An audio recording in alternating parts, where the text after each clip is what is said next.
Et voilà, donc un premier montage à blanc avec les 4 bras de liaison neufs, les billettes de barre anti-roulis neuves, les cylindres blocs de barre anti-roulis neufs et tout le reste reconditionné. Donc ça fait plaisir de voir l'ensemble quasi complet. Ne me manquera que les vis donc, qui passent à travers la fusée et qui passent aussi à travers les 4 bras, enfin les 2 bras de chaque côté.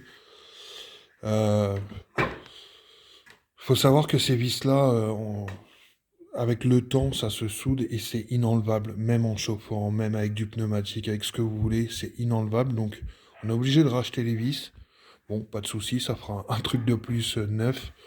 Donc là, une fois que j'ai les vis et les écrous pour remettre là, il me manquera les supports d'étrier et je peux remonter tout le train, puisque je rappelle que j'ai les durites, les plaquettes, les disques, les moyeux, enfin j'ai tout en fait.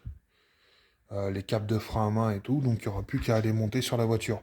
Je ne mets pas en doute le fait que je vais certainement avoir des surprises dans le sens où ah merde j'ai oublié telle pièce ou je peux pas récupérer ça, il faut que je change ou me connaissant à vouloir tout faire clean, bah je vais au dernier moment dire bah tiens ça aussi je vais le changer ou quoi, mais en l'occurrence là j'ai bientôt tout pour passer à disque et ça fait vraiment plaisir.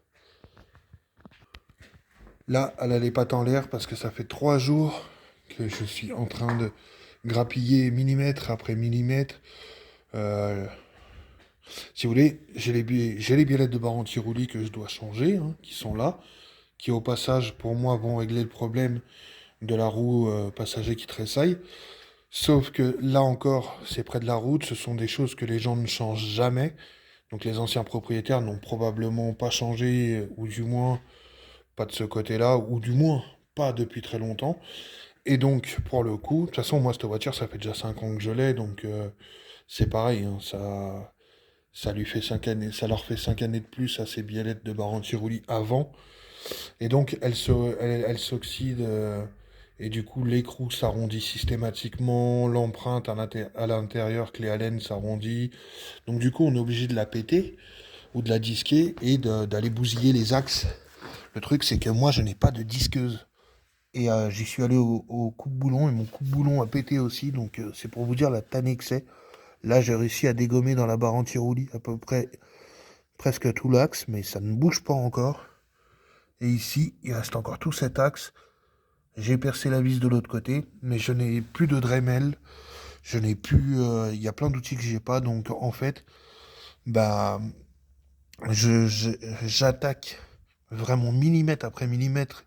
Je dois faire 2 millimètres heure avec une perceuse Lidl.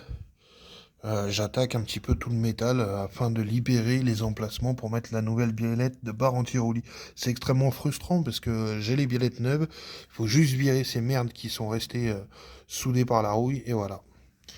Ça prend plusieurs jours et ce qui est très frustrant, c'est qu'une Dremel, j'en avais une mais qu'elle a lâché.